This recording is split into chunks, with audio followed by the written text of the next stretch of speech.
Well, he definitely trusts his. Yes, he does. And if he doesn't like something, he just tells you. You could be rattling away halfway through it, and you get, now stop, stop, stop, stop. And he'll come out and explain why what you thought was great wasn't so great. And then because he has a great musical knowledge too, he can say it in a way that you understand where you went wrong. And he saves you wasting 4 or 5 hours going, to a dead-end street where you go, it's no good.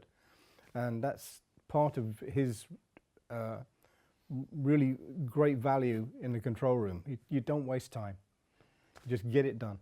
He'd spend quite a bit of time in London, and I used to do a lot of sessions. So when I was doing something with Bob, if he didn't like it, he'd talk to me in London studio speak down the cans with a London accent. No, love, no, it ain't working, is it? No, I think we better look for someone else. Who's that other keyboard player? Canadian accent going. Yeah. Probably the highest chart position we'd had in decades. So that was a really a good shot in the arm for us. And a good shot in the arm for all our fans as well. I mean, it went down really well with the fans, and well, it went down well with us as well. And so the idea of coming or going back in the studio with Bob was, we couldn't wait actually to get back in the studio.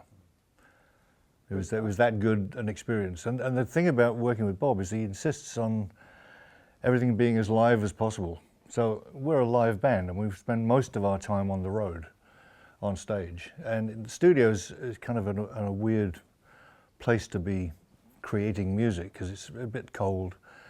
But when we start playing together, all that disappears. And Bob's words to us on Now What was stretch out.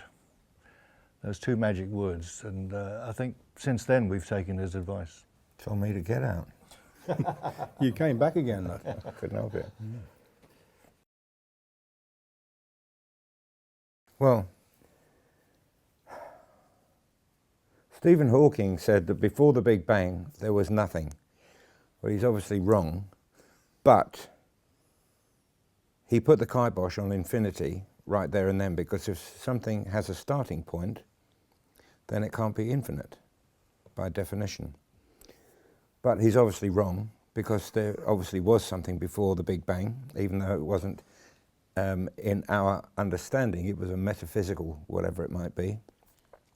So therefore infinity does exist in a series of bubbles, or whatever, however you like to look at it. And if infinity does exist, then there was no beginning. And if there was no beginning, then we're not here. By definition. So it's all Stephen Hawking's fault then.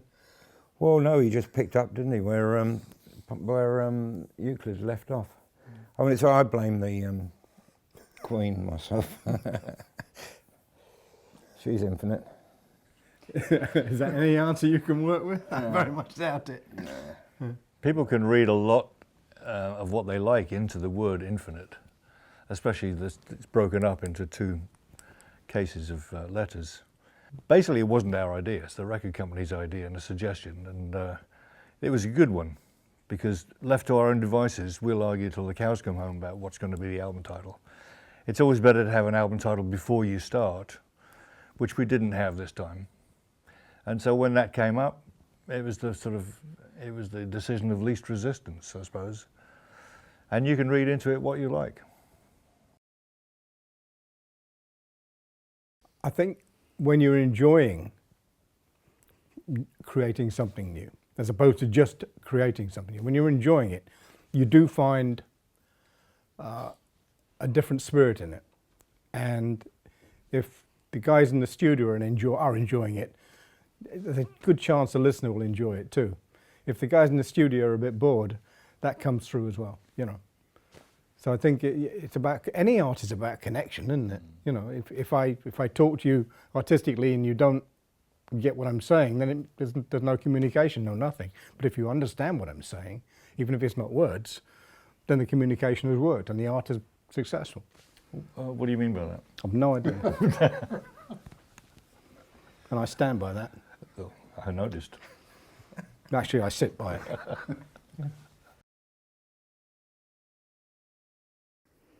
Yeah, it was very live. It's funny, we rehearsed long and hard in Nashville for 2 weeks with Bob. And then when we went in, the backing tracks seemed to go by in a flash, actually. It was about 6 days, wasn't it? Very great. For the whole thing. And a lot of the solos were live. So we had a lot of momentum. I think that's what comes across on the album. I mean, certainly listening to it the last 2 days, I was taken aback by it. And I remember I was in the room in the apartments in Nashville, and I was playing a rehearsal tape of one of the tracks, and there was a guy in mending the central heating. And he looked at me, listening. He said, "Man, that sounds just like Deep Purple." And I said, "I think we're on to a winner here then."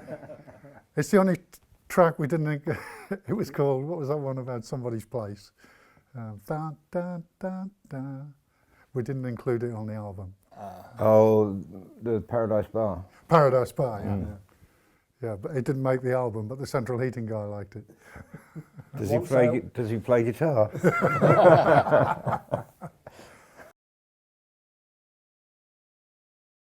I didn't say that. I said I was an angry young man, and then I went through a period of complacency in my middle age, and now I'm fucking furious again. And without the F word, it doesn't make any sense. But I think, yeah, life goes like that, doesn't it? A bit up and down, and with a bit of that in the middle, you know. So I'm angry about lots of things, and I'm not angry, I'm just involved and reactionary and pissed off. Politics mostly, that gets me excited. So yeah, and it's good to get worked up because you can get some venom into your work then, and I like that.